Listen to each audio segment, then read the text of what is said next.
ఇప్పటి వరకు మీరు చేసిన సినిమాలో మీకు గుర్తుండిపోయిన పాత్ర, మీకు బాగా ఫేవరెట్ అనిపించిన పాత్ర? అన్నేనండి. ఫస్ట్ సినిమా ఎప్పుడు కొంచెం ప్రేమ ఉంటుంది కాబట్టి రెడీ సినిమాలో నేను కోట శ్రీనివాసరావు గారు అల్లుడిగా చేయటం. మనకు అనుకోకుండా కోట శ్రీనివాసరావు గారి గురించి వచ్చింది. రీసెంట్గా ఆయన కాలం చేశారు. ఆయన గురించి మీ మాటల్లో ఏం నేర్చుకున్నారు ఆయనతో నటించిన? He's like a acting dictionary. Kota గారు ఎప్పటికీ నా గుండెల్లో ఉంటారని, అందుకే అంటాను ఆయన నటనకి పెద్ద కోట అని. ఖచ్చితంగా ఎక్కువ కాలం ఉంటాడు అన్నారు. ఆ ఒక్క మాట నన్ను ఇప్పటికీ గుర్తండి. కోట గారు అన్న దూరదర్శన్ ఒకటి కొంచెం మంచి వేషం, సురేష్ కొంచెం కొత్తగా కనిపించే పాత్ర. ఇంకా నాకు వేరే మాట లేదు కాబట్టి అదే నిజం అనుకుని ఖచ్చితంగా ఏదో చేయాలి అనే ఉద్దేశంతో ఆ పాలిటిక్స్ వైపు వేస్తే అడుగులు అలా ఆ ఉద్దేశంతో వేస్తాను. అప్పుడు జగన్మోహన్ రెడ్డి గారు వీళ్ళంతా అందరం రిసీవ్ చేసుకుంటే స్టేజ్ దగ్గర రాజశేఖర రెడ్డి గారు వచ్చారు వైట్ అండ్ వైట్. ఆయన్ని ఫోటో దిగలను, మా ఇంట్లో ఉంటుంది ఆ ఫోటో.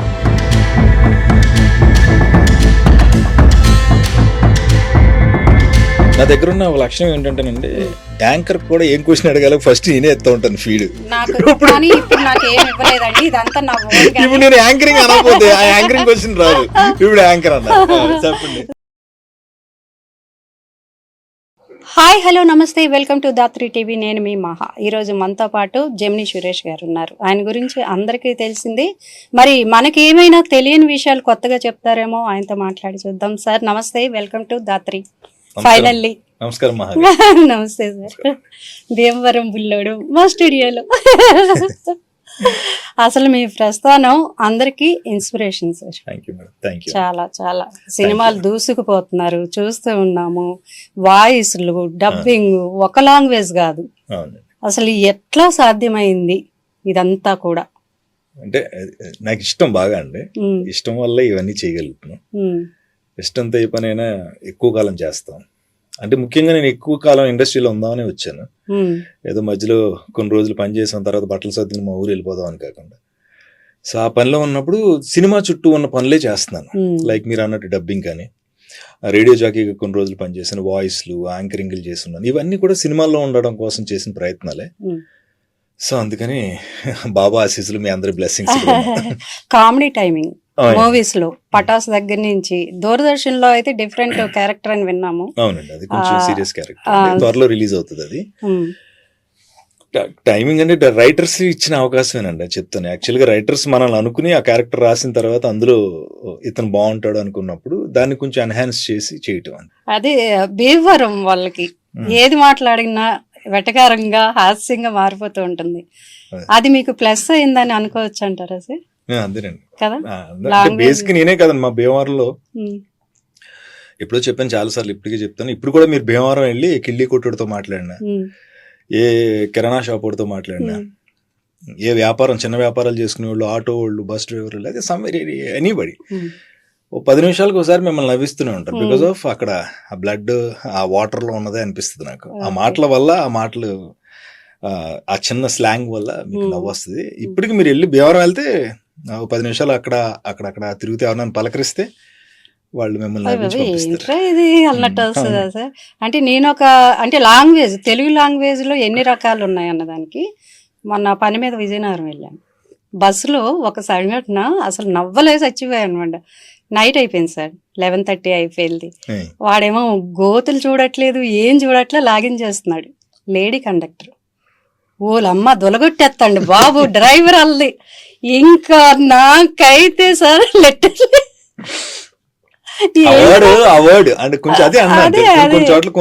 దొలగొట్టుడు వెళ్ళటం అంటే స్పీడ్ గా అట్లాగా మీరు కొన్ని సినిమాలు చూసుకుంటే కొన్ని పాత్రలు అలా గుర్తుండిపోతాయి సార్. ఇప్పటి వరకు మీరు చేసిన సినిమాలో మీకు గుర్తుండిపోయిన పాత్ర, మీకు బాగా ఫేవరెట్ అనిపించిన పాత్ర?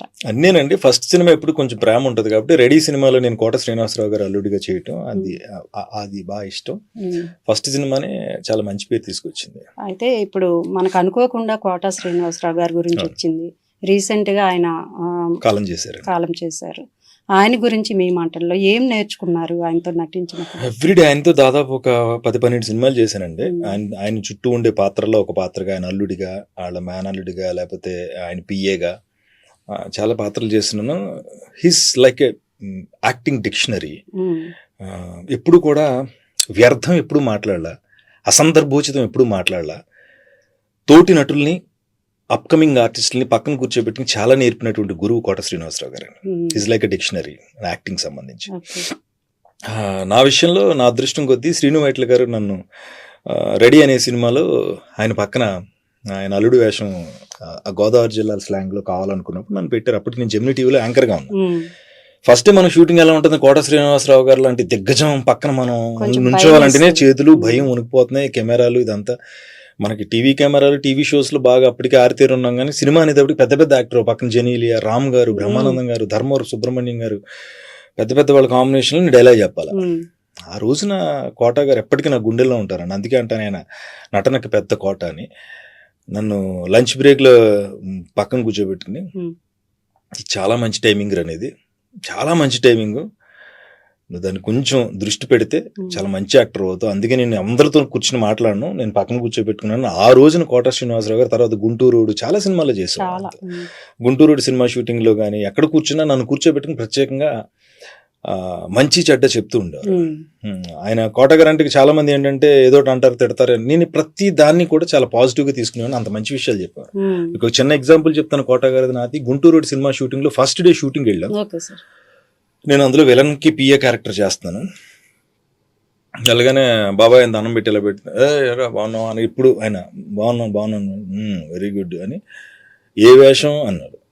ఇది మన పిఏ క్యారెక్టర్ చేస్తున్నానండి ఆయనకంటే, ఎరా అందంగా ఉంటావు, శుభ్రమైన ఫేసు, మంచి డైలాగ్ డెక్షన్, బాగా యాక్ట్ చేస్తావు, ఇంత ముఖం నీది, ఇంత ముఖంలో ముఖం నిండా గెడ్డం వేసుకుని నువ్వు పిఏ కింద చేస్తే నిన్ను ఎవడు గుర్తుపడతాడు అక్కడ?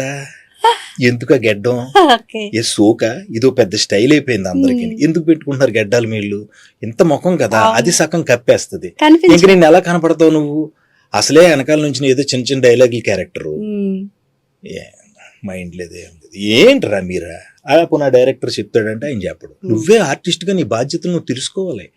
మన ఏంటి, మన క్యారెక్టర్ ఏంటి, మనం ఓన్ చేసుకుని ఓహో ఇదా ఎలా ఉంటే బాగుంటది, ఆ టై కట్టారా ఓకే ఇంక ఈ షర్ట్ వేసుకోవాలి, అన్ని నువ్వు తీసుకోవాలి, అన్ని చెప్పరు అన్నారండి. 9-10 టైం 10 షూటింగ్ లో ఉండగా ఈ మాట అన్నారు. సరే అయిపోయింది. నాది ఎప్పుడు నా సీన్ ఇంకా లేదండి, ఇంకా రాలా. నా క్యారవాన్ లోకి వెళ్ళిపోయి నేను ఎందుకో నన్ను పీకుతుంది అది. మా అసిస్టెంట్ కి చెప్పి వెళ్ళి బ్లేడ్ ఎట్రా అన్న. నిజమండి ఇది వాస్తవం. వెళ్ళి ఇంకా ఆ రోజే కమిట్ అవుతున్నా. ముందు నేను కమిట్ అయిపోయాను అనుకోండి, గడ్డంతో జాయిన్ అయితే గడ్డమే ఉండాలి సినిమా కంటిన్యూటీ. సో ఆ రోజే జాయిన్ అవుతున్నా. ఇదే అవకాశం పెద్ద ఆయన చెప్పాడు, ఒళ్ళు దగ్గరెట్టుకుని ఉండాలి. నాకు ఎందుకు అనిపిస్తుంది పీకుతుంది, ఇంకా సెట్ లోకి వెళ్ళలేకపోతున్నాను. అది కూడా మనసుని బాగా గట్టిగా పట్టేసింది. ఇలాంటి బ్లేడ్ తెమ్మని తెచ్చి పక్కన కిరణ కొట్టలేదు, అంత ఏలుగు పెట్టుకున్నాండి బ్లేడ్ ఇలాగా. అవి ఉండవు కదా రేజర్లు ఎక్కడ దొరికితే తెమ్మంటే ఆడే ఒత్తి బ్లేడ్ ఎట్టుకొచ్చాడు. దాన్ని ఇలా ఇలా పెట్టి మొత్తం నీట్ గా షేవ్ చేసుకుని సైలెంట్ గా ఉన్నా. నేను కో డైరెక్టర్ని అడిగాను, భయ్యా ఇది ఏమన్నా అంటే లేదండి అదేం లేదు, ఈవేళ కదా కమిట్మెంట్ ఈవేళ వెళ్ళిపోయా ధైర్యం చేసి వెళ్తే చూశాడు ఆయన. ఏమనలా, గడ్డం తీసుకుని ఆయన పక్కన ఆయన సీన్ లోనే ఆయన పక్కన నుంచుని ఉన్నా. లంచ్ బ్రేక్ లో అన్నాడు, అందరం ఉన్నాం, డైరెక్టర్ గారి దగ్గర ఏమండే వీడు చాలా మంచి నటుడు, చాలా గొప్ప పేరు తెచ్చుకుంటాడండి అన్నారు. నేనండి బాబాయ్ అంటే ఆయన ఏమండి ఏమైంది అన్నాడు ఆయన డైరెక్టర్ గారు. మార్నింగ్ వీడు వచ్చినప్పుడు మీరు అవతారం చూస్తే వీడిది మొత్తం గెడ్డం అలాగా, గెడ్డం తప్పని అనట్లా, క్యారెక్టర్ ఏంటో తెలుసుకుని కదా మనం వెళ్ళాలని 2 మాటలు చెప్పా.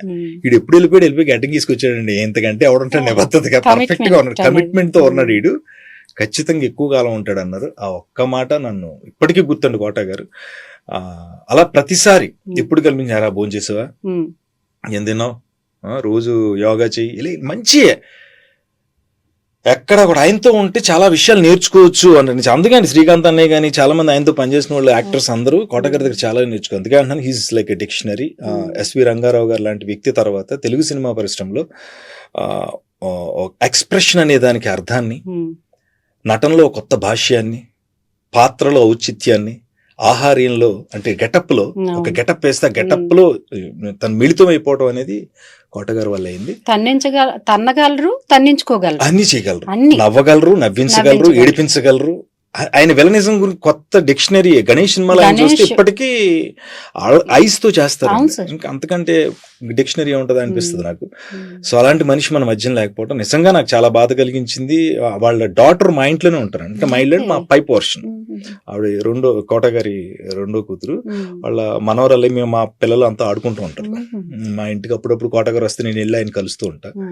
అలాంటి మనిషి హఠాత్తుగా మన మధ్యన లేకపోవటం.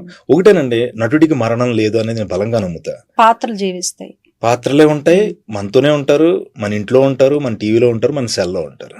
సో అలా కోట గారు ఎప్పుడు సజీవంగా మన గుండెల్లో. మీ ద్వారా ఆయన తలుచుకున్న అది చెప్తున్నా, ఆ గడ్డం కదా అది కోట గారికి నాకున్న గడ్డం కదా. జయప్రకాష్ గారితో పటాసులో అది ఆయన పటాస్ అక్కడ నుంచి ఆయనది ఒక స్లాంగ్, మీరేమో అయ్యి బాబు తెచ్చేస్తానండి మీదో స్లాంగ్. పటాస్ అనిల్ రావుపుడి అండి. అక్కడ నుంచి జయప్రకాష్ గారి అల్లుడిగా ఒక 7-8 సినిమాలు చేశా. అల్లుడు మామ అల్లుడు కింద. కోట గారి తర్వాత ఎక్కువ పాత్రలు ఆయనతోనే చేస్తున్నాను. వెంకటాద్రి ఎక్స్ప్రెస్ కానీ, ఇంకో సినిమా మన నాగశౌర్య సినిమా కానీ, ఇవన్నీ అది జయప్రకాష్ గారు. ఆయన కూడా కరోనా టైంలో నాకు చాలా బాధ కలిగించిన విషయం, వాళ్ళ డాటర్ని ఒకసారి ఫోన్లో మాట్లాడాను. ఆయన కూడా చాలా, ఆయనకి డ్రామా ఎక్కువ ఇష్టం. వీళ్ళందరూనండి, కోట గారు కానీ, జయప్రకాష్ రెడ్డి గారు కానీ, వీళ్ళందరూ డ్రామా నుంచి పుట్టారు. నాటక రంగం నుంచి వచ్చినటువంటి వ్యక్తులు. వాళ్ళు అమితంగా నటనని దైవంలా భావిస్తారు. జేపీ గారు ఎప్పుడు అలెగ్జాండర్ అని ఒక నాటకం వేసేవారు. అందులో నా పర్సనాలిటీ చూసి, నువ్వు రారా ఇందులో సినిమా చెయ్యి, తప్పులేదు, నేను చేయట్లే, డైలాగు, డిక్షను, ఒక బాడీ లాంగ్వేజ్ అన్నీ ఉంటాయి. రసరంజని అని మన హైదరాబాద్ లోపల అక్కడ చిక్కటపల్లిలో ఉంటది, అక్కడ డ్రామాలు వేస్తారు. అక్కడ ఆయన అలెగ్జాండర్ డ్రామా వేయడం, జిల్లాల వారీగా రాష్ట్ర వ్యాప్తంగా నాటక పోటీలకు పట్టుకెళ్ళటం. ఆ అలెగ్జాండర్ నాటకంలో నేను సెట్ అవుతానని నన్ను యాక్ట్ చేయమని అది బాగుంటది రా నువ్వు. ఆయనే రాసి ఆయనే డైరెక్షన్ చేసేవారు. చాలా అవార్డ్స్ కూడా వచ్చినాయి అలెగ్జాండర్. చాలా నాటకాలు రాశారు జేపీ. కోట గారు కానీ, జేపీ గారు కానీ, వీళ్ళందరూ కూడా ఆ స్టేజ్ మీద వచ్చిన వాళ్ళే. మేమందరం కూడా, నేను కూడా ఫస్ట్ నేను మా భీమవరం డిఎన్ఆర్ కళాశాలలో నేను వేసింది నాటకమే. నాటకం ద్వారానే పుట్టాను నేను యాక్చువల్ గా. యజ్ఞఫలం, బతుకు జట్కా బండి, డబ్బు బలే జబ్బు, ఇలాంటి నాటకాలు, తనికల భరణి గారు రాసిన రైలు బండి, ఇలాంటి రచయితలు పెద్ద పెద్ద వాళ్ళు రాసిన నాటకాల్లోనే అది 45 minutes అండి. అప్పుడు ఆ నాటకాలు వేస్తూనే ఆ నాటకం నుంచే పుట్టాం అక్కడే. అంటే వాళ్ళంతా విస్తృతంగా పెద్ద పెద్ద నాటక పోటీలు వాటికి వెళ్ళలేదు, కానీ ఆంధ్ర యూనివర్సిటీ యూత్ ఫెస్టివల్ ప్రతి సంవత్సరం 3 సంవత్సరాల పాటు, నేను డిగ్రీ చదివిన 3 ఏళ్ళు నాటకాలు వేసాను నేను. సో వాళ్ళందరూ, మీరు జేపీ గారిని గుర్చేస్తే అంటున్నాను, ఎందుకు నటన పట్ల అంత ఇష్టం, అంత ప్రేమ ఉంటదంటే, వాళ్ళందరూ వాళ్ళు ఓన్ చేసుకున్నారు, దాన్ని జీర్ణించుకున్నారు. సో దట్ మాలాంటి వాళ్ళకి చాలా నేర్పారు. సో జేపీ గారితో కూడా ట్రావెల్ చాలా అద్భుతమైన ట్రావెల్. ఆయన ఎప్పుడు సెట్ లో ఉన్నా నా మాటలకు నవ్వుతూ ఉండేవాళ్ళు. ఎక్కువ వాళ్ళ ఏమంటారు, నేను దీన్ని ఎలా అంటావు, దాన్ని ఎలా అంటావు అనేవారు. డైలాగ్ అక్కడ ఏదో రాస్తారు, ఆయన చెప్పేవారు. ఈవెన్ కోట గారు అండి, ఆడిని వదిలేండి సార్, ఆడు వదిలితే ఆడు ఏదో చేస్తాడు అనేవారు. డైరెక్టర్స్ కి, మనం పెద్ద డైరెక్టర్స్ దగ్గర గమ్ముని మాట్లాడలేం కదా. భయంగా ఉన్నాను నేను రెడీ సినిమా టైంలో. ఆడు కొంచెం ఫ్రీడమ్, శ్రీనివాట్ల గారు అప్పుడు దగ్గరికి వచ్చి, సురేష్ నీకు ఏదో అనిపితే గమ్ముని అది వేసేయి, ఆ పంచి, ఆ డైలాగ్ వేసేయి అనేవారు. అది కొంచెం ధైర్యాన్ని ఇచ్చింది కోట గారు అప్పుడు చెప్పడం వల్ల. ఈవెన్ బ్రహ్మానందం గారు కూడా అలా రికమెండ్ చేసి, వీడు బాగా చెప్తాడండి అని. అలా జేపీ గారు కూడా ఆయన ఇచ్చిన ఎంకరేజ్మెంట్ వల్ల ఆయనతో పాటు ఒక 7-8 సినిమాలు ట్రావెల్ చేశారు. జేపీ గారు ఎక్కడున్నా, సురేష్ నేసారా నా పక్కన అనేవారు. హ్యాపీ. వాళ్ళందరూ గ్రేట్ యాక్టర్స్ అండి. ఇప్పుడు నాటక రంగం నుంచి వచ్చానన్నారు, ఫ్యామిలీలో ఎవరైనా ఉన్నారా? ఎవరు లేరండి. మా అమ్మమ్మ, మా నాన్నమ్మ గారు, వాళ్ళెవ్వరు మా ఇళ్లలో, నా కుటుంబంలో, నా కాందాన్ అంటారేమో, అందులో ఎవరో యాక్టర్స్ లేరు. బూరుపల్లిలో మా నాన్నమ్మ మాత్రం కొంచెం ఈ హార్మోనియం పెట్టి వాయించేవాళ్ళు. ఆవిడిది మా నాన్నమ్మ గారు, ఆవిడది కొంచెం, ఆవిడ ఒక్కాడు కొంచెం కళాకారిని. ఎక్కడ ప్రోగ్రామ్స్ అవి చేసింది కాదు, కానీ ఇష్టం మీద హార్మోనియం పెట్టి ఉండేదండి. అది నేను మా ఇంట్లో ఊళ్ళో అటుకు మీద ఉంటే ఎప్పుడైనా సెలవులకు వెళ్ళినప్పుడు పైకి వెళ్ళి అది మోగుతుందని తెలిసి దాన్ని వాయిస్తూ ఉండేవాడు. మరి ఎంతమంది పిల్లలు ఉండగా నేనే ఎందుకు అటుకెక్కాను, అందుకే ఇక్కడ ఉన్నారు. మీ అమ్మగారు కూడా చాలా బాగా స్పాంటేనియస్ గా, ఆవిడ పంచులు మామూలుగా ఇంకా అక్కడ అంతా అలా గోదావరి జిల్లాలో సరదాలు అంతేండి అవి. అంతే. మరి ఇప్పుడు ఇంకేమేమి ప్రాజెక్ట్స్ ఉన్నాయి సార్? ఇప్పుడు చిరంజీవి గారి ప్రాజెక్ట్ అయిందండి, అనిల్ రావుపూడి గారిది. బాలకృష్ణ గారిది కూడా అఖండ 2 చేస్తున్నా. ఈ చిన్న సినిమాలు అయితే ఒక 6-7 జరుగుతున్నాయండి. వాటికి ఇంకా టైటిల్స్ అవి పెట్టలేరు కాబట్టి నేను చెప్పలేదు. మీరు అన్న దూరదర్శన్ ఒకటి కొంచెం మంచి వేషం. సురేష్ కొంచెం కొత్తగా కనిపించే పాత్ర. ఆ హీరో చాలా కష్టపడి చేశాడండి, మంచి సినిమా. సుకుమార్ గారు చూసి అభినందించారు, చాలా బాగా చేశారు సురేష్, నేను అలా చూడలేదు, కొత్తగా చూసేవాని. యాడ్ అదే ప్రమో, అదేమంటారు ప్రోమో, అదొకటి అండి. కిరణ్ అబ్బవరం మూవీ ఒకటి, కిరణ్ అబ్బవరం అది కూడా జరుగుతుంది, మంచి మంచి సినిమా అండి. అది మొన్న కేరళ వెళ్ళొచ్చారు, నేను కేరళ షెడ్యూల్ లేను కానీ ఇక్కడ హైదరాబాద్ అంతా చేశాను. చాలా ఉన్నాయండి. ఇంకా కొత్త హీరోలు అందరూ బాగానే మావయ్యను, బావను, అన్నయ్యను, తమ్ముడను ఎక్కడో కూడా పెట్టుకుంటారు యంగ్స్టర్స్ అంతా. అప్పుడు అందరికి మీరు యూత్, కోట శ్రీనివాసరావు గారు వీళ్ళందరి హయాంలో మీరు యూత్, ఇప్పుడు మీరు కొంచెం పెద్ద తరహా పాత్ర. అదే అండి, అన్నయ్య బాబాయ్. ఏంటి డిఫరెన్స్ ఎట్లా ఉంది? అప్పుడు మూవీస్ ఇప్పుడు మూవీస్ కూడా చాలా చేంజెస్ వచ్చినాయి. మనం పాన్ ఇండియా వరకు వెళ్ళాం, పాన్ ఇండియా వెళ్ళాము, అట్లాగే ఆస్కార్ వెళ్తుంది. పాన్ ఇండియా తెలుగు సినిమా ఖ్యాతి గానీ దాని రేంజ్ గానీ పెరిగినాయండి. అంటే అప్పుడు సినిమా ఇప్పుడు సినిమా అంత అడిగే వయసు లేదని నా ఫీలింగ్ నాకు. ఎందుకంటే అప్పుడు ఇప్పుడు కాదండి, ఎప్పుడు వెళ్తారు కదా, ఎప్పుడు ఇలా ఉంటాం కాబట్టి అంత. అంటే వీళ్ళు ఈ జనరేషన్ అండి, ఎవ్రీ 10 years కి జనరేషన్స్ మారుతూ ఉంటాయి. ప్రతి 10 సంవత్సరాలకి కొత్తగా వస్తూ ఉంటది. మళ్ళీ వాళ్ళు కొన్నాళ్ళు ట్రావెల్ చేస్తారు, కొంతమంది ఆ జనరేషన్ వాళ్ళు ముందుకు వెళ్తూ ఉంటారు, మమ్మల్ని నడిపిస్తూ ఉంటారు. ఇవి జరుగుతూ ఉంటాయి కాబట్టి నేను మరీ పూర్వం అప్పుడప్పుడు మన గోరింటాకు సినిమాలో సోమబాబు గారు కొడుక, ఆ తర్వాత ఎన్టీ రామారావు గారు అడిగినప్పుడు సినిమాలో ఏమి చేయలేదు. కానీ నేను 2007 హైదరాబాద్ వచ్చాను కాబట్టి ఈ 20 ఏళ్ల ప్రయాణంలో, అదే 2004 సెప్టెంబర్ 7 జెమిని జాయిన్ అయ్యానండి. 20 ఏళ్ల ప్రయాణంలో ఎంతమందిని కలిశాను. ముఖ్యంగా నా 24 ఫ్రేమ్స్ దిగ్గజాల లాంటి నటులు నా ముందు కూర్చోబెట్టింది. ఎంతో మందిని ఇంటర్వ్యూస్ చేశాను, స్టేట్ అవార్డులు తీసుకున్నాను. ఆ సంతోషం ఉంది. సో వ్యత్యాసాలు చెప్పే అంత వయసు లేదని నా ఫీలింగ్. సో దట్ యాంకర్ గా సక్సెస్ఫుల్ గా యాక్టర్ గా దూసుకెళ్తున్నారు. నా దగ్గర ఉన్న లక్షణం ఏంటంటేనండి, యాంకర్ కూడా ఏం క్వశ్చన్ అడగాలి ఫస్ట్ నేనే ఎత్తా ఉంటాను ఫీడ్. నాకు కానీ ఇప్పుడు నాకు ఏం ఇవ్వలేదండి, ఇదంతా నా నేను యాంకరింగ్ అనకపోతే యాంకరింగ్ క్వశ్చన్ రాదు, ఇప్పుడు యాంకర్ అన్న. సరే, ఇప్పుడు యాక్టర్స్ గా దూసుకుపోతున్న వారిలో అనసూయ గారి గురించి చూస్తే, ఆవిడ కూడా సేమ్ మీలానే కష్టపడి. అనసూయ నాకు చాలా మంచి ఫ్రెండ్ అండి. మేమందరం జెమినీ టెలివిజన్ లో ఆఫ్టర్నూన్ బ్రేక్ టైం ఉండేది, తను సాక్షి టీవీలో న్యూస్ చదువుతుండేది. అప్పుడు మేము ఇక్కడ నుంచి మా జెమినీ నుంచి ఆ బ్రేక్ టైంలో బైక్స్ వేసుకుని మేము వెళ్తే అక్కడ బరిస్తా అనే ఒక కాఫీ షాప్ ఉండేది ఇక్కడ దగ్గరలోనే, మన సాక్షి ఆపోజిట్ లో ఉండేది. మా బ్రేక్ టైం మేము వచ్చేవాళ్ళం, వాళ్ళ బ్రేక్ టైం కాదు. నేను, చందు, మా యాంకర్స్ శర్వణ అని ఒక అతను, వాళ్ళు అప్పుడు ఈవిడ మన అనసూయ, ఇంకో వచ్చేవాళ్ళ పేర్లు గుర్తులేవు, సారీ, బట్ అనసూయ బాగా క్లోజ్ కాబట్టి మేము అందరం కూర్చుని ఆ కాఫీలు అవి తాగిన కాసేపు ఇష్టపడి మా ఛానల్ ఇది, మీ ఛానల్ అది, మీ న్యూస్, అది ఎంటర్టైన్మెంట్, నేను ఇవాళ ఇంటర్వ్యూ ఏంటి, రేపేంటి. అనసూయ గారికి బాగా తనకి ఇంట్రెస్ట్ ఏంటంటే ఎంటర్టైన్మెంట్ ఛానల్లో ఉండాలి. అప్పుడు తను ఫిల్మ్ న్యూస్ లాంటివి ఏదో చదువుతాను, న్యూస్ యాంకర్ గా ఉన్నారు. సో ఎంటర్టైన్మెంట్ ఛానల్లో రీచ్ ఎక్కువ ఉంటుంది, అక్కడ రావాలనే కోరిక ఉండేది. అప్పుడు ఎక్కువ సార్లు ఆ మాట అంటూ ఉండేది. తను చాలా కష్టపడుతుంది అండి బేసిక్. మంచి యాక్టర్స్, చాలా మంచి యాక్టర్స్, కష్టపడుతుంది బేసిక్ గా. ఎవరు అందరూ అనుకుంటారు కానీ తన భవిష్యత్ ప్రణాళికలు చాలా గొప్పగా వేసుకుంటారు. ఆవిడ ఫ్యూచర్ ని ముందే డిజైన్ చేసుకుంటారు అంటారు. అది చాలా బాధ్యతాయుతమైన పని. మనం 10 సంవత్సరాల ముందు ఏం చేయబోతాం ఇక్కడ నుంచే ప్లాన్ చేసుకోవాలి. అలా తను చేసుకుంటది. అలాంటి స్నేహాలు అండ్ ఇప్పటికీ కలుస్తూ ఎక్కడైనా కలిస్తే మాట్లాడుకుంటాం. అలా రాజశేఖర రెడ్డి గారితో మీకు చాలా అనుబంధం ఉంది. అట్లాగే రాజశేఖర రెడ్డి గారితో అనుబంధం, ఫోటో దిగారు, ఆయనతో దిగాను, ఫోటో దిగితే అనుబంధం లేదు. ఏదో యాడ్ కోసం దేనికోసం కదా. అది సాక్షి టీవీ లాంచ్ అయిన టైంలో అక్కడ నోవాటెల్లో ఒక ప్రోగ్రామ్ పెట్టారు. ఆ ప్రోగ్రామ్ మొత్తం బ్యాలే డాన్స్, పేపర్ ఎలా పుట్టింది, పేపర్ ప్రపంచంలోకి ఎలా వచ్చింది, రాజుల కాలం లాంటి పేపర్లు, వార్తలు ఎలా సమాచారం అందించారు అనే దాని ఒక బ్యాలే డాన్స్ చేస్తారు. డాన్స్ ద్వారా రూపకం, అది హిందీలో ఉంది. ఆ హిందీలో ఉన్నప్పుడు ఏమైందంటే మన వాళ్ళకి అర్థం కావాలి కాబట్టి దాన్ని తెలుగులో చెప్పడం కోసం వెనకాల ఒక వాయిస్ కావాలి. నేను పేపర్ని, నా జీవితం ప్రారంభం ఒక చిన్న కాగితం మీద స్టార్ట్ అయ్యింది, అది ఒక ఆకు మీద స్టార్ట్ అయ్యింది. ఫస్ట్ లో గ్రామాల ఒడ్డున ఓ గుడి దగ్గర, ఓ బడి దగ్గర వార్తలుగా రాసి పెట్టేవారు. ఇలాంటి నేను చెప్తా ఉంటే వాళ్ళు యాక్ట్ చేస్తారు. ఆ వాయిస్ కోసం నన్ను అక్కడ సాక్షి టీవీ లాంచింగ్ అప్పుడు ఆ పేపర్ లాంచ్ కోసం నన్ను బట్టుకెళ్ళారు. తెర వెనకాలని మాట్లాడతాను, నేను స్టేజ్ మీద కూడా ఉన్నాను. అప్పుడు జగన్మోహన్ రెడ్డి గారు వీళ్ళంతా అందరం రిసీవ్ చేసుకుంటే స్టేజ్ దగ్గర నుండి రాజశేఖర రెడ్డి గారు వచ్చారు వైట్ అండ్ వైట్, ఆయన్ని ఫోటో దిగలను, మా ఇంట్లో ఉంటుంది ఆ ఫోటో.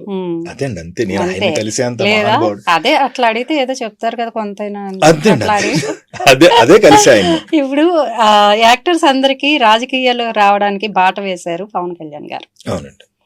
రాజకీయాల్లోకి వచ్చే ఛాన్స్ ఉందా సురేష్ గారు? మరి ఇప్పుడు వెంటనే అలా కాదు కానండి, నాకు బేసిక్గా ఇంట్రెస్ట్, సేవా దృక్పథంతో చేయాలి. అందరూ అనే మాటే, ప్రతి రాజకీయ నాయకుడు అనే మాటే, మేము సేవ చేయడం కోసం వచ్చాము. కానీ ఇంకా నాకు వేరే మాట లేదు కాబట్టి అదే నిజం అనుకుని ఖచ్చితంగా ఏదో చేయాలి అనే ఉద్దేశంతో ఆ పాలిటిక్స్ వైపు వేస్తే అడుగులు అలా ఆ ఉద్దేశంతో వేస్తాను తప్ప అది ఇప్పుడు కాదండి. చాలా టైం. అయితే వాయిస్ ఫ్యాషన్ ఏంటి? యాక్టింగ్ చేసి వాయిస్ ఫ్యాషన్ అంటే నాకు బేసిక్ గా జెమినీ టీవీలోనండి నేను 2 విషయాలు చెప్తాను. ఒక మనిషి ప్రయాణంలో ఎదుగుదల, వాడి భయాలు, వాడి ఇష్టాలు, వాడి కోరికలు, ఈ 4 ఉంటాయి. నా భయం యాక్టర్కి మంచి వాయిస్ ఉండాలి అని అనుకున్నప్పుడు నాకు స్వతహాగా లేదు. నేను హైదరాబాద్ బయలుదేరినప్పుడు మా మావయ్య దగ్గర ఎవరో, నా స్నేహితుల్లోనే, అతని పేరు చెప్పడం ఎందుకు కానీ, అతను మా మావయ్యతో అన్నాడు అంటే సురేష్ చాలా బాగుంటాడు, మంచి హైట్, పర్సనాలిటీ, భలే హీరోలో ఉంటాడు, అన్నీ ఉంటాడు, వాయిస్ వీక్ అండి, అది వాయిస్ కావాలి, డిక్షన్ ఉండాలి, అది ఉండాలి, ఇది ఉండాలి అని ఎప్పుడంటే మా మావయ్య చాలా రోజుల తర్వాత నేను బాధపడతానేమో అని అదేదో కారణంగా చెప్పాడు. ఏమని ఇలా అన్నాడు, రా మీ ఫ్రెండ్, నువ్వు అన్నీ బాగా యాక్టర్కి కావాల్సినవి అన్నీ ఉండాలి కదా, సినిమాలు అంటే ఎవరో ఒప్పుకోరు కదండి. మా మావ ఏదో నన్ను కొంచెం వెనకలాగుదాం అని ప్లాన్ వేసాడు అప్పుడు ఈ విషయం చెప్పి. ఆ రోజు ఆ మాట అన్న అదే మనిషిది ఒక 15 ఏళ్ల తర్వాత అదే మనిషి ఆ మనిషి నా నెంబర్ తీసుకుని ఫోన్ చేసి నువ్వు సాధించావు సురేష్ అన్నాడు. బికాస్ జనసేన పార్టీకి సంబంధించిన తూర్పు పశ్చిమ గోదావరి జిల్లాలో రేడియోల్లో, టీవీల్లో, ఆటోల్లో, బస్సుల్లో, ప్రతి చోట మైక్లో నా వాయిస్ వినపడింది. ఆ వాయిస్ వింటూ ఆ వీడియోని అతను ఇలా షూట్ చేసి, ఆ వాయిస్ వస్తుంటే ఆ ఆటో వెళ్తుంటే దాన్ని షూట్ చేసండి, ఆ వీడియో నాకు పంపించి నువ్వు సాధించావు అన్నాడు. మనిషిలో పనికిరాంది ఏది ఉండదు, చేసుకోవడం చాలా అవసరం.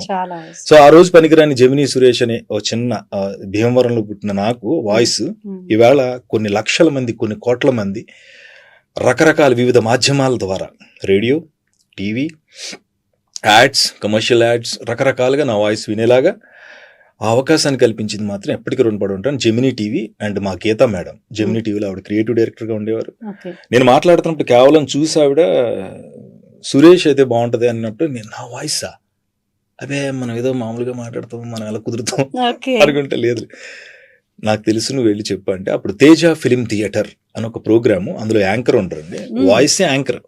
నేను వెనక నుంచి మాట్లాడుతూ ఉంటే ఫిలిం క్లిప్స్ మీద ఒక ½ అవర్ ప్రోగ్రామ్, ఆ వాయిస్ ఫస్ట్ టైం నేను దానికి ఇచ్చాను వాయిస్.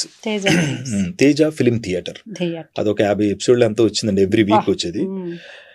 అప్పుడు నా వాయిస్ మీద వెళ్ళేది. అది మన అందరూ విని అదిరిపోయింది, చాలా బాగా చెప్పు, చాలా బాగా చెప్పు, ఎంత బాగా చెప్పు, డిక్షన్ అదిరిపోయింది, ప్రొజెక్షన్ బాగుంది, ఇవన్నీ నాకు తెలియదు అప్పుడు, కొత్త పదాలు.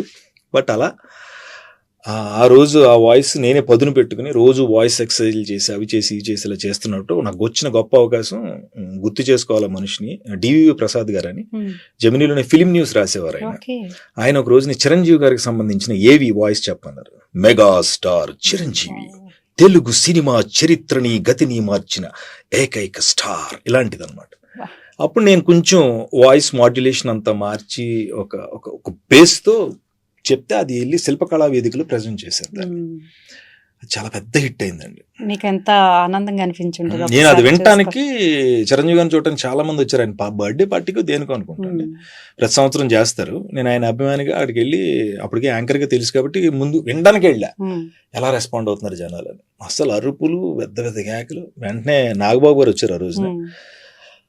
ఆ రెస్పాన్స్ చూసి నాగబాబు గారు అప్పటి నుంచి డివి ప్రసాద్ గారు చెప్పి సురేషే చెప్పాలి, మనకి ఏమైనా సరే సురేష్ వాయిస్ వాడండి అన్నప్పుడు ఇంకా ఆ తర్వాత రామ్ చరణ్ గారికి వాళ్ళు ఏవీలు దాదాపు ఒక 200-300 ఏవీలు చెప్పుంటా. మెగా ఫ్యామిలీకి చాలా చెప్పాను, బాలకృష్ణ గారికి చెప్పాను, అఖండాకి చెప్పాను, ప్రభాస్కి చెప్పాను, నాగార్జున గారికి చెప్పాను, నాగ చైతన్యకి చెప్పాను. నా వాయిస్లు అన్ని చాలా ఇప్పుడు లేవండి ఆ వాయిస్లు, అంటే ఏవీలు అంటారు. ప్రతి సినిమాకి రిలీజ్ అప్పుడు ఏవీ వేసేవాళ్ళు.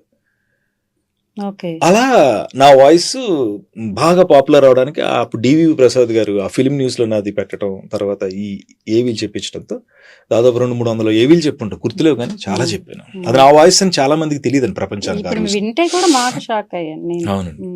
మీ వాయిస్ అని. అవునండి. అయితే ఇప్పుడు ఒక మనిషి ఎదుగుదలకి వెనకాల చాలా సపోర్ట్ అవసరం అవుతుంది. అలాంటి వారిలో మీరు మర్చిపోలేని వ్యక్తులు ఎవరైనా ఉన్నారు? నాకు కర్త కర్మ క్రియ ముందు వెనక మనకున్న 4 దిక్కులు, మనం వాడే వైఫైలు, నా ప్రతిక్షణం, నా నిమిషం, నా నడక, నా నడత, వీటన్నిటి వెనకాల ఉన్న ఒకే ఒక ధైర్యం మా అమ్మగారు. అంతే, ఇంకేం లేదండి. అయిపోయింది ఇంకా అసలు ఇంక మాట మా క్వశ్చన్ కూడా లేదు, నెక్స్ట్ క్వశ్చన్ లేదు. ఆవిడ లేకపోతే లేను కాబట్టి ఇది చేయలేను నేను. అంతే. ఆ తర్వాత మీ వైఫ్ వచ్చారు కదా లైఫ్ లోకి. తర్వాత కర్త కర్మ క్రియ, భవిష్యత్తు, ప్రణాళిక, డిసిప్లిన్, నా భార్య. డిసిప్లిన్ ఉందా సార్? ఆవిడ డిసిప్లినే నాకు చాలా వరకు. ఇవాళ నేను చాలా మంది అడుగుతారు, ఎలా అండి సురేష్ గారు అప్పటి నుంచి బాగా ఉన్నారు ఫుడ్. మా అమ్మ ఫుడ్ చాలా మంచి డిసిప్లిన్ ఫుడ్, దాన్ని కంటిన్యూ చేసింది. మా అమ్మ ఫాలో అప్ ని మా రేవతి తను బాగా ఫుడ్ విషయంలో నా కేర్, యోగాలు చేయించడం, మెడిటేషన్, ఇలాంటివన్నీ అలవాటు చేసింది తనే. సో డిసిప్లిన్ అనొచ్చు కదండి. తప్పకుండా అనొచ్చు. ఇలాంటప్పుడు కొన్ని విషయాలు మనం భారీ అడుగుజాడల్లో నడవటం ఆరోగ్యానికి, ఆహార్యానికి, ప్రపంచానికి మంచిది కాబట్టి చాలా వినాలి, భార్యల మాటలు వినొచ్చు. అందుకే ఇప్పుడు ఈ మధ్యన ఎవరో జర్నలిస్ట్ ఒక ఆవిడ, చాలా మంది ఈ మధ్యన అంటున్నారు, ఎక్కడో వచ్చిందండి, వైరల్ అయింది కూడా, మా చిన్నప్పటి నుంచి చూస్తామండి మిమ్మల్ని అని. నాకే షాక్, ఏంటి మేడం అంటే, నా చిన్నప్పటి నుంచి చూస్తున్నానండి, అప్పటి నుంచి ఇప్పటికి ఒకలానే ఉన్నారు, అసలు ఏం మారలేదు, అదండి ఇదండి అంటే. ఇలాంటివన్నీ ఉన్నట్టు కదా, అమ్మ భార్య వీళ్ళు ఉండబట్టే కదా మనం ముందుకు వెళ్తాం. తప్పకుండా. అంటే మన సోలోబాయ్ మూవీ అనితా చౌదరి గారిని చూస్తే నేను షాక్ అయ్యాను నిజంగా. నేను చిన్నప్పటి నుంచి వచ్చేటప్పటికి అనితా చౌదరి గారు ప్రోగ్రామ్స్ చేస్తున్నారు, బాగా సీనియర్ మాకు. నా జనరేషన్ అంటే నేను, గాయత్రి భార్గవి, కీర్తి, సంబడి ఇంకా ఉండేవాళ్ళు, ఇంకొక అబ్బాయి ఉండేవాడు, వాడి పేరు విజయ్. మేమందరం ఒక గ్రూప్. అంటే నెక్స్ట్ అంతకు ముందు సీనియర్స్ అంటే అనుపమ గారు, ఝాన్సీ గారు, సుమ గారు, అనితా చౌదరి గారు, తర్వాత అప్పట్లో స్మిత ఉండేవారు, ఆవిడ కూడా యాంకరింగ్ చేసేవాళ్ళు. ఆవిడ, వీళ్ళంతా మా ముందు జనరేషన్. అసలు ఆవిడ ఇప్పటికీ అట్లాగే ఉన్నారు సార్, నేను షాక్ అయ్యాను ఆవిడ చూసి. చాలా కేర్ గా ఉంటారు హెల్త్ విషయం. అంటే దీని వెనక చాలా కఠోర శ్రమ ఉంటుంది, మీరు అన్నట్టు డిసిప్లిన్ ఉంటుంది, అన్నీ ఉంటాయి. ఇప్పుడు ఒక మనం సక్సెస్ అయ్యాక చాలా మంది వస్తారు, సక్సెస్ కాకముందు జెమిని సురేష్ గారు వెనకాల ఎవరున్నారు? అప్పుడు కూడా అమ్మాయినా? ఇంకా తనే అండి, తనే ఉన్నారు. ఇంకా అంత చెప్పేసాను ఇందాక, చాలా ఒకసారి క్వశ్చన్ వెనక్కి వెళ్తాను. ఎవ్రీథింగ్ నేను వైఫై కూడా యాడ్ చేసిన ఈ ట్రెండ్ కి, అదే అంటున్నా, అది లేకపోతే మనం ఉండలేం కదా. అలాగే ఆవిడే అన్ని అయ్యారండి సక్సెస్. అప్పుడు ఎవరైనా ఏ కుటుంబం నుంచైనా ఒక మనిషి తన ప్రయాణాన్ని ప్రారంభించినప్పుడు వెనకాల తల్లిదండ్రుల ప్రోత్సాహమే ముందుకు నడిపిస్తుంది. ఆ తర్వాత వాళ్ళ ప్రోత్సాహాన్ని వీళ్ళు అందుకుని దాన్ని దృష్టిలో పెట్టుకుని బాధ్యతగా పనిచేస్తే నిలబడతారు. వీళ్ళు తప్పుడు దారిలో నడిస్తే పాడైపోతారు. ఎందుకంటే తల్లిదండ్రుల ప్రోత్సాహం లేకపోతే ఏ కుటుంబం నుంచి ఎవరు వస్తారు చెప్పండి. అలా నాకు ఎప్పుడు నా చిన్నతనంలో నాకు ఊహ తెలియనప్పుడు, నాకు 8-9 ఏళ్ల వయసు అప్పుడు నాన్న కోల్పోయినా కూడా నా ఆలోచనలు అర్థం చేసుకుని నా ప్రయాణాన్ని ముందుకు నడిపించి ఇలా ఇల్లు అని మా అమ్మగారు లేకపోతే కష్టం కదా నాకు ఏ కుటుంబంలోనైనా. సో ఆవిడే అప్పుడు కూడా వీడు ఏమవుతాడు, ఎలా అవుతాడు. ముఖ్యంగా మగపిల్లల విషయంలో తల్లిదండ్రులు చాలా భయాలతో ఉంటారు. ఆడపిల్లల విషయంలో ఏంటంటే వాళ్ళు చక్కగా నిజంగా చెప్తున్నాను, ఆడపిల్లలు వాళ్ళు బాధ్యతగా చదువుకుంటారు, చక్కగా వాళ్ళు కాలేజీలకి వెళ్ళడం రావటం ఓ విధానం ఫస్ట్ నుంచి వాళ్ళకి అలవాటు అవుతుంది. ఈ మగాళ్ళ పిల్లలు ఏంటంటే ఒక ఏజ్ వచ్చేటప్పటికి ఈ గోళ్ళ మీద కూర్చుంటాం, ఫ్రెండ్షిప్లు, ఎవడో ఒకడు ఉంటాడు, ఆడేదో చెప్తాడు, ఈ రకరకాల వీటిలోకి వెళ్తారు. ఆడపిల్ల అలా కాదు, ఎవరో లిమిటెడ్ గా 2-3 ఫ్రెండ్స్ ఉంటారు, ఏమే అనుకుంటే అక్కడక్కడే తిరుగుతారు, సాయంత్రం మాట్లాడుకుని మళ్ళీ ఒద్దికి ఇంటికి వచ్చేసి వాళ్ళకి బాధ్యతగా ఉంటారు. ఈ మగపిల్లలు అందరూ ఆ టైంలో మా కరెక్ట్ గా వీడు పట్టుకోగలిగితే ఆడికి ఇంకా తిరుగుండదు అనమాట. ఆ టైంలోనే చేంజ్ అవ్వకూడదు, పర్టికులర్ ఏజ్ పడకూడదు. అలా నాకేమైందని నాన్నగారు పోవటం వల్ల మా అక్క చెల్లెళ్ళు పెళ్లిళ్ళు చేయటం ఇవన్నీ నా మీద పడినాయి చిన్న వయసులోనే. సో ఆ బాధ్యతల వల్ల నేను బయట అల్లరిగా ఆడవాడిగా తిరగటానికి కుదరలా. మా అయితే క్రికెట్ ఆడుకునేవాళ్ళు అండి. ఇంకేమన్నా మీరు అన్నట్టు కాలేజ్ లో డ్రామాలు వేయటం నా ఇష్టం కాబట్టి అది తప్ప. సో బాధ్యతగానే ఉన్నాను కాబట్టి నాకు నేను ఏంటో తెలియనప్పుడు కూడా మా అమ్మ నన్ను, నీకు ఇంట్రెస్ట్ అంటున్నావు కాబట్టి వెళ్ళు చూద్దాం, ఒక 1 year చూద్దాం, జెమినీ టీవీలో అది బాగుంటే ఉందాం, లేదంటే శుభ్రంగా మన భీమవరం వచ్చి మళ్ళీ నానిచ్చిన పొలం వ్యవసాయం, నేను ఎవ్వరూ ఏమనరు, హ్యాపీ అన్న. అసలు కానీ ఇంటి పేరు వెనక్కి ఏంటి సార్ చూడలేదండి. అసలు? అప్పటి నుంచి వచ్చిన ప్రయత్నం మాత్రం సక్సెస్. ఇంటి పేరు ఏంటి సార్ అసలు? మట్ట అండి మా ఇంటి పేరు. మట్ట ఇంటి పేరా? ఓకే. మట్ట, వీర, వెంకట, సత్య, సురేష్. ఓ. గోదావరి జిల్లాలో పుట్టిన చాలా మందికి బలం అవుద్దని చెప్పి దేవుడు. వీర మా తాతయ్య గారి పేరండి, ఓకే. వెంకట వెంకటేశ్వర స్వామి పేరు, సత్యనారాయణ పేరండి, సత్యనారాయణ స్వామి అన్నవరం. అన్నవరం. ఈ పేర్లు మాక్సిమం ఉంటాయి. వీర వెంకట సత్య ఖచ్చితంగా ఉంటుంది చూడండి. అలా యాడ్ మా అత్తగారిది జగ్గంపేట, ఈస్ట్ గోదావరి. ఈస్ట్ గోదావరి అన్నవరంలోనే మా మ్యారేజ్. మా అమ్మమ్మ గారిది ఈస్ట్ గోదావరి, ఓకే. అమ్మ తరఫు. ఆవిడది ఎవరండి, అది మగటపల్లి. మగటపల్లి. ఓకే. అంతే. అంటే ఇప్పుడు మీరు బయటికి వెళ్ళాలంటే ఫ్రీగా తిరగలేరు, మాలాగా నార్మల్ పీపుల్ లాగా వెళ్ళలేరు. అదేమైనా మిస్ అవుతుంటారా, అనిపిస్తుందా? అంటే మాస్క్ కరోనా తర్వాత చాలా మంది పెట్టుకున్నారు, కానీ నేను ముందు నుంచి పెట్టుకున్నాను అండి. నన్ను గుర్తుపెట్టేసి మేతడిపోతారు, అంత జనం అంత పాపులారిటీ కాదు. కానీ ఫోటోలకు వస్తారు కదా, వస్తారు. అప్పటికి ఇంకా అంటే నేను యాంకర్ గా ఫుల్ బిజీగా ఉన్నప్పుడు అవార్డ్స్ తీసుకుంటూ 24 frames లో ఉన్న టైంలో చూసేవాళ్ళు, సురేష్ గారు ఆ క్రేజ్ అంతా చూసా. అప్పటి నుంచి నేను మాస్క్ పెట్టుకునేవాడిని. మాస్క్ పెట్టుకుని ఒక టోపీ పెట్టుకునేవాడు. నీ జుట్టు అంత బాగుంటది, ఊడిపోద్దాయా, ఎందుకు టోపీలు పెడతావని ఎవరు తనికెళ్ళ భరణి గారు వెళ్ళాలి సెట్లు. అయితే ఇంకా మీకు మోస్ట్ మెమరబుల్ సినీ ఇండస్ట్రీలో మర్చిపోలేరు మీరు అలాంటి సంఘటన ఏమైనా జరిగింది? ఎవ్రీడే నాకు అలాగే అనిపిస్తుంది అండి. యాక్చువల్గా మర్చిపోలేకుండా ఏం లేదండి, ఎప్పుడు ఊడిపోలేదు. విజయం కోసం ప్రయత్నించాం, ప్రయత్నాన్నే విజయం అనుకున్నాను కాబట్టి నాకు ఎప్పుడు ఎవ్రీడే అలాగే ఉంటుంది. ప్రయత్నం చేయాలండి ఏదైనా సరే, అడగందే అమ్మైనా పెట్టదు అన్నట్టు. యాక్టర్ కావాల్సిన లక్షణం కూడా అదే, అడగాల, తెలుసుకోవాలా. అడిగితేనే నీకు ఆ క్యారెక్టర్ ఉందని ఇలా తెలుస్తుంది, పలానా సినిమా ఉందని మనం వెళ్ళి కలవటం, ఇవన్నీ చెయ్యాలి. అవి డైలీ చేస్తూ ఉంటాను కాబట్టి ఎవ్రీడే నాకు ఒక ఇదే నాకు మెమరబుల్గానే ఉంటుంది. ఎక్కడికి వెళ్ళాం, కలిసాం, అక్కడ ఏం చేసాం, ఎక్కడ ఏ డైరెక్టర్ని కలిసాం, ఎవరితో మాట్లాడాం, ఆ క్యారెక్టర్ నేను సూట్ అయ్యానా లేదా, అలా ఉంటుంది కాబట్టి ఎవ్రీడే మెమరబుల్ అనండి. మర్చిపోలేని సంఘటన అంటే నాకు ఎప్పటికీ గుర్తుండేది, ఎప్పుడో మా ఊర్లో ఇంట్లో రామయ్య వీధిలో కృష్ణయ్య అనే సినిమా షూటింగ్లో నా చిన్న వయసులో మా ఇంట్లో పనిచేసే ఆయన భుజాల ఎక్కి చూసిన చిరంజీవి గారిని మా ఊరు ఏటిగట్టులో గోదావరిలో షూటింగ్ జరుగుతుంటే అంజీ హెక్సా ప్లాటినం డిస్క్ ఫంక్షన్లో ఆయన దగ్గరికి వెళ్ళడానికి కాళ్ళు చేతులు ఆటలేదు, ఆయన మీద అభిమానం, కళ్ళు పెద్దవి చేసుకుని చూస్తున్నాను. అలా చూస్తుంటే మరి ఏమైంది ఏమో తెలియదు, అంతమంది యాంకర్స్ అందరం ఒక చోట నుంచుని ఉన్నాం మన దుర్గం చెరువులో. Anji hexa platinum disc function. Chiranjeevi garu ప్రత్యేకంగా ఎందుకు నన్ను చూసి నన్ను పిలిచారు. ఏంటి పొడుగ్గా ఎంత వెరైటీగా ఏమో యాంకర్స్ అందరం మధ్య అని పిలిచారు నన్ను. దగ్గరికి వెళ్ళి ఆయన నన్ను తాకిన క్షణం, ఆయనతో నుంచున్న క్షణం, ఆయనతో ఫోటో దిగిన క్షణం, ఆ ఫోటో నాకు మెమరబుల్, మా ఇంట్లో ఇప్పటికే ఉంటుంది. మీరు అన్నారు కాబట్టి మెమరబుల్ అన్నారు కాబట్టి చిరంజీవి గారి తర్వాత నచ్చిన వ్యక్తి ఎవరు యాక్టర్స్ లో? ఇప్పుడున్న హీరోలు యాక్టర్స్ లో అని కాదు కానీ వ్యక్తిగతంగా పర్సనల్ గా నాకు గుండెల నిండా నిండిన మనిషి పవన్ కళ్యాణ్ గారు. ఇవాళ పవన్ కళ్యాణ్ గారు రాజకీయ నాయకుడిగా, డిప్యూటీ సీఎంగా, లేకపోతే చరిష్మా ఉన్న కథానాయకుడిగా, ఒక యాక్టర్గా అందరూ చూస్తున్నారు. ఇవాళ నేను ఆయన తొలి రోజుల్లో నేను ఇంటర్వ్యూ చేసినప్పుడు ఆయనలోని బిడియాన్ని, ఆయనలోని సహనాన్ని, ఆయన ఆలోచనల్ని షేర్ చేసుకున్న మనిషిగా నేను ఖచ్చితంగా చెప్పగలను.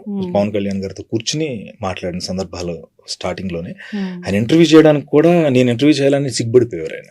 అదే అంటున్నాను, ఆయన బిడియాని కూడా చూసాను. అట్లాంటి వ్యక్తి ఈ రోజు రాజకీయ ఇవాళ ఆయన ఎంత స్థాయిలో ఉన్నారు తెలుసు. అప్పటి నుంచి ఆయన అంటే నాకు ప్రత్యేకమైన ఇష్టం. ఆ ఇష్టంతోనే ఆయనతోనే ట్రావెల్ చేశాను, ఆయనతోనే ప్రయాణం చేస్తున్నాను. ఆయన వదిలే ప్రసక్తి లేదు. వదలద్దు సార్, ఎందుకు వదలడం?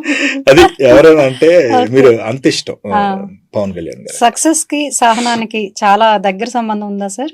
ఎట్లా? డెఫినెట్ గా నీ సహనం, నీ ఓర్పు, అంటే నువ్వు బ్రతికున్నంత కాలం నీతో పాటు నీ శ్వాసలాగా ఉండాల్సింది సహనమే. ఏదో ఒక రోజు నీది అవుద్ది అనుకున్నప్పుడు ప్రయాణం చేయాల్సిందే.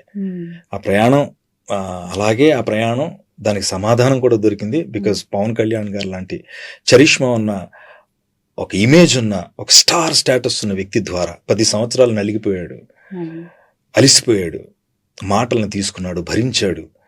అన్ని మనం చూస్తున్నాం. నేను 2019లోనే ఆయన ప్రచారం చేశాను, 2024లో కూడా ఆయన ప్రచారం చేశాను. నా వాయిస్ల ద్వారా నేను ఎంతవరకు చేయగలను, ఒక ఉడతలాగా, ఒక ఉడతా భక్తిగానే పనిచేశా. మా ప్రాంతంలో ఒక 5 నియోజకవర్గాల్లో ఇంక్లూడింగ్ పిఠాపురం అనే చోట్ల నేను ఇంటింటికి వెళ్ళి కలిసి మాట్లాడు. నేనేమంటానంటే మనకి ఆ స్థాయి లేనప్పుడు, మనం ఎంచుకున్న నాయకుడు, మన ఇష్టమైన మనిషి, ఆయన మంచి చేస్తున్నప్పుడు మనం అంత బరువు, అంత పని మనం చేయలేం. 10 మందికి ఒకేసారి చేయలేం మనం. కానీ అలాంటి పని చేస్తున్న వ్యక్తి వెనకాల మనం నడవాలా. ఆ అవకాశం పవన్ కళ్యాణ్ గారు ఇచ్చారు నాకు. ఆయన మంచి చేస్తున్నాడు, ఆయనతో పాటు నేను ఉండి నడిచాను కాబట్టి ఆయన చేసిన మంచిలో నేను భాగస్వామిని అయ్యాను. అంత అందుకే ఆయనతో ఇప్పుడు నేను ఎవరేమన్నా కానీ నేను ఆయనతో చాలా నాగబాబు గారు నేను మాట్లాడుకుని వాయిస్లు రికార్డింగ్లు చేసి నైట్ పూట ఆర్పి పట్నాయక్ స్టూడియోలో పంపించడం అప్పట్లో 2019 వాటం నుంచి ఎంత గొప్ప గెలుపు వస్తుందో, వెనక్కి వెళ్ళిపోయిన కెరటం తిరిగి మళ్ళీ వెనక్కి వస్తే ఎంత పెద్ద తుఫాన్ అవుతుందో, ఎంత ఎత్తుకి ఎగిసిపడుతుందో పవన్ కళ్యాణ్ గారు సమాధానం చెప్పారు.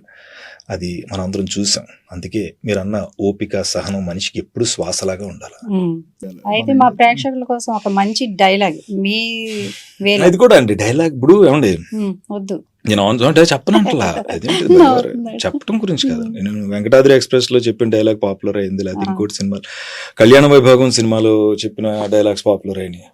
నేనేమంటానంటే అది చెప్పమంటారు, యాజ్ టీజ్ గా చెప్పాలి. ఇప్పుడు నాకు ఎప్పటికీ గుర్తుండేది నా వాయిస్ గురించి. నేను అమెరికాలో చెప్పాను, ఇప్పుడు హీరోలు విలన్లు లేరి నాటకంలో అంటారు. ఎవరు? సాయి కుమార్ గారు. ఆయన నీకు అద్దైర్యం నేను పక్కన చెప్తావా అన్నాడు ఆయన. అంటే అనే నాకు ఇష్టం ఈ డైలాగ్ అన్న ప్రస్థానం సినిమాలో. అలా డైలాగ్స్ అంటే ఆ సినిమాలో చెప్తాం. ఇప్పుడు మాక్సిమం ఇప్పుడు డైలాగ్స్ అలాంటి డైలాగ్ డిక్షన్ ఓరియంటెడ్ రావట్లా. ఇప్పుడు ఇందాక చెప్పిన హీరోలు విలన్లు అలాంటి డైలాగ్ మాటల్లాగా ఉంటున్నాయి ఇప్పుడు. ఇప్పుడు వెంకటాద్రి ఎక్స్ప్రెస్ అని పులిపలవ్ చేద్దామని ప్లాన్ వేసాను బావ అంటే. అందుకే మన సుబ్బారావు గారి ఫ్యామిలీకి 10 లక్షలు ఎక్స్ట్రా వేసి ఇవ్వాలి. ఆడి ఫ్యామిలీకి మనం ఎందుకు ఇవ్వాలరా? మరి నేనే కదా ఫారెస్ట్ లో పంపించాం కదా, తెరసొత్తాడు పులి పలావ్ అయిపోయాడు. పులి పలావ్ చేద్దామని సుబ్బారావు అడుగులో పంపించావా అంటాడు ఆయన. సో ఇలాంటి మాటల్లా ఉంటాయి కాబట్టి సీన్ చెప్పగలం గానీ డైలాగులు నా ఆశ నాకు ఇష్టం అదేనండి. మళ్ళీ ఆ పాత చెప్పే డైలాగ్ ఒకటి గుడ్ డైలాగ్ లా ఎన్టీఆర్ గారు రోజుల్లో గానీ, ఎస్వి రంగారావు గారి రోజుల్లో గానీ, ఏఎన్ఆర్ గారి రోజుల్లో గానీ ఒక డ్రామాలో ఒక డైలాగ్ చెప్తే అది గుండెలకు హత్తుకునేది. 12 కాపురంలో ఎస్వి రంగారావు గారు కొన్ని మాటలు మాట్లాడతారు, అది ఎప్పటికీ గుర్తుండిపోతాయి. ఎన్టీ రామారావు గారు ఎన్నో సినిమాలు ఇప్పటికీ మనం ప్రాక్టీస్ చేసి నేర్చుకున్నా ఎవరు చెప్పలేం కూడా అండి. అది అలాంటిది దానవీర సూరకర్ణలో డైలాగులు అలాంటివి ఉంటే బాగుంటుందని అనిపిస్తుంది. సహజత్వం ఉండాలి నటనలో కానీ డైలాగ్స్ లో కానీ. సో అందుకే మీరు డైలాగ్ అంటే మీరు చెప్పేంత పెద్ద పెద్ద మనం ఓకే సార్, ఓకే. మేము పిలవగానే వచ్చారు, ఇంతసేపు టైం స్పెండ్ చేశారు. Thank you very much. ఇంకా మీరు అనుకున్నవన్నీ రీచ్ అవ్వాలని, ఎందుకంటే మీరు అన్నారు నిరంతరం ఇది కొత్త నేర్చుకునేదే తప్ప ఒక దగ్గర ఫుల్ స్టాప్ ఉండదు. సో మీకు మంచి ఇంకా సక్సెస్ కావాలని మేము మా ధాత్రి తరఫున థ్యాంక్ యూ సో మచ్. నేను కూడా ధాత్రికి చాలా రుణపడి ఉంటానండి. నేను ఈ విషయం చెప్పాలంటున్నాను, మీరు క్వశ్చన్ అడగకపోయినా నా బాధ్యతగా నేను చెప్పాలి కాబట్టి. ధాత్రి మధు గారండి చాలా సందర్భాల్లో ఇందాక మీరు చెప్పిన వాయిస్ కి నన్ను ఎన్నో పాలిటిక్స్ కి సంబంధించిన యాడ్స్ కానీ, గవర్నమెంట్ కి సంబంధించిన ప్రమోషనల్ యాక్టివిటీస్ కానీ ఇలాంటివి చేస్తున్నప్పుడు మధు గారు నన్ను ప్రత్యేకంగా పిలిపించి చాలా సార్లు ఇదే ప్లేస్ లో నా వాయిస్ రికార్డింగ్ చేశారు. ఎప్పటికీ మధు గారు ఎప్పుడైనా ఇది సురేష్ అయితే బాగుంటది అనుకుంటే వెంటనే నాకు కాల్ చేస్తారు. నేను ఎక్కడున్నా ఏమాత్రం అవకాశం ఉన్నా, షూటింగ్ లో ఉన్నా ఖచ్చితంగా పరిగెత్తుకుని వస్తా. అందుకని మధు గారికి ప్రత్యేకమైన ధన్యవాదాలు. ఎందుకంటే నేను చేసిన 24 ఫ్రేమ్ శుభోదయం అనే కార్యక్రమం దగ్గర రూపుదిద్దుకున్నప్పుడు స్టార్టింగ్ లో మధు గారే దానికి యాంకర్ గా ఉండేవాడు. నేను ఆ ప్రోగ్రామ్ చేయడానికి వెళ్ళినప్పుడు నా ముందు ఎవరెవరు చేశారని చూసుకున్నప్పుడు మధు గారు, జీకే మోహన్ గారు, రఘు కుంచే, ఇలా కొంతమంది సీనియర్స్ వీళ్ళందరూ. వాళ్ళని కొంత నేర్చుకుని, వాళ్ళని చూసి నేర్చుకుని తర్వాత 24 ఫ్రేమ్స్ హాట్ సీట్ లో నేను యాంకర్ గా కూర్చున్నా. సో అలా ధాత్రి మధు గారికి ఎప్పుడు నాకు ఒక అవకాశాన్ని కల్పించిన వ్యక్తిగా ఆయనకి మనస్ఫూర్తిగా ధన్యవాదాలు తెలియజేసుకుంటాను. అండ్ ధాత్రి టీమ్ కి, ఇప్పుడు ధాత్రి టీం అందరూ ఒక రకంగా చాలా మంది అందరూ అంటే ఇప్పుడు ఇక్కడ పని చేస్తున్నాడు, అందరూ చూసిన మొహాలే కనిపిస్తున్నాయి, మన వాళ్ళే ఉన్నారు ఇక్కడ హాయ్ అంటే హాయ్ లాగా. సో అలా ధాత్రి అద్భుతమైన పేరుతో జనం మధ్యకి వచ్చింది, నిజాన్ని ధైర్యంగా చెప్తుంది. కాబట్టి రాబోయే రోజుల్లో ధాత్రి మరింత ఉజ్వలంగా ఎదగాలని మనస్ఫూర్తిగా కోరుకుంటున్నాను. Thank you sir, thank you.